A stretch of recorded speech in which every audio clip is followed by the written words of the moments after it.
SpaceX has revealed plans to launch so many Starlink satellites into space to improve connectivity and reduce cost. If the tech company is able to deploy as many satellites into space as possible, this move will revolutionize internet connectivity as we know it. In fact, it will change the global online space with the aid of high-tech infrastructure.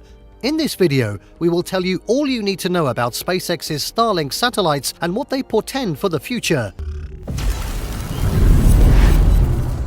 Starlink is a constellation of satellites currently under construction by SpaceX. The goal of these satellite networks is to provide high-speed internet connection to users across the globe. The network will consist of thousands of small satellites installed in Earth's low orbit that work in conjunction with transceivers installed on the ground. These satellites will be interconnected to provide internet to users connected to it. SpaceX plans to sell some of the satellites to the US military for scientific purposes. Currently operating from Redmond, Washington, the research center is already working on producing as many satellites as possible under record time. The cost of the contract at full completion is expected to be at least $10 billion. SpaceX started working on the Starlink project in 2015. By February 2018, 2 prototype satellites were test launched. By May 2019, about 60 satellites were launched. This number continued to grow as more satellites were deployed to Earth's low orbit to provide most of the globe with access to the satellite constellation. On 15th of October 2019, the Federal Communications Commission submitted on SpaceX's behalf filings to the International Telecommunication Union.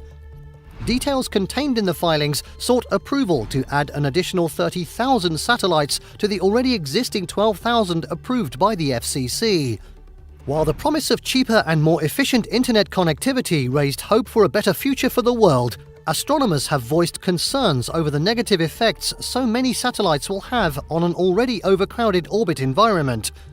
This concern opened up discussions about the effect one company will have over the appearance of the night sky. But the question is, how good is SpaceX Starlink satellites and how do they work? The emergence of Starlink has had quite the expected effect on the telecommunications industry. This is simply down to the fact that many regions in the US, for instance, do not have access to high-speed internet. In the US and in many other parts of the globe, some regions do not even have internet access at all.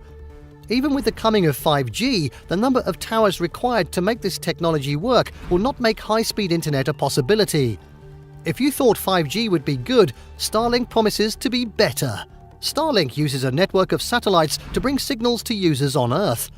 With more than 1,000 of them already in space's low orbit, with several thousand more earmarked for installation in the coming months and years, access to fast internet in every part of the globe is now a possibility. Unlike conventional satellite dishes, Starlink satellites are not geostationary or geosynchronous.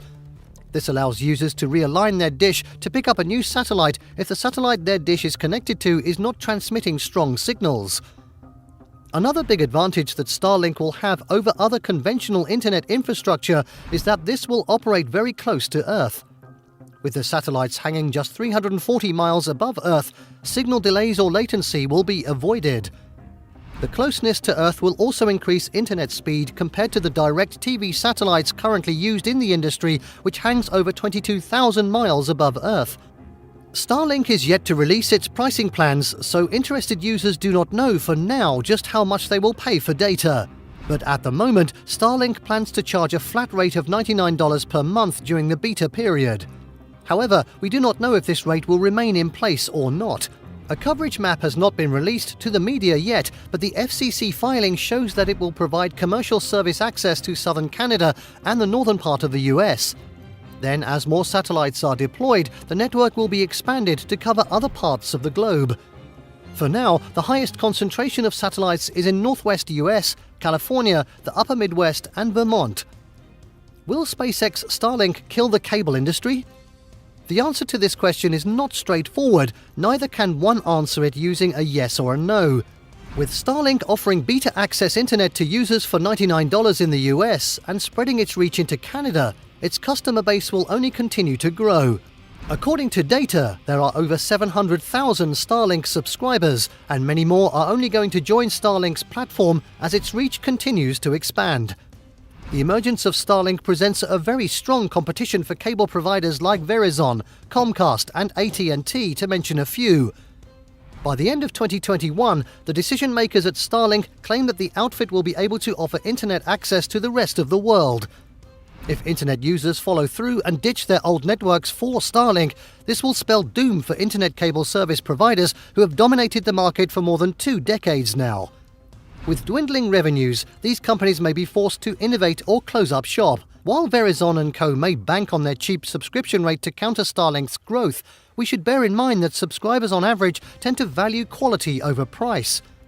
The downside of Starlink is the $499 fee for equipment purchase, but if the company comes up with a cheaper equipment package or provide users with different plans, this won't be a problem. As for the $99 monthly subscription fee, many subscribers will have no problem paying this rate as long as the quality of service they get is top-notch. Furthermore, with plans to increase internet speed with more satellite installations, Starlink hopes to provide users with up to 1 gig speed. With such an internet speed, the $99 monthly fee will represent a bargain compared to the $85 monthly fee Comcast currently charges. SpaceX may be at the forefront of the new age satellite constellation drive, but it is by no means the only firm involved. Amazon and OneWeb are also working on their own satellite projects for high-speed internet too.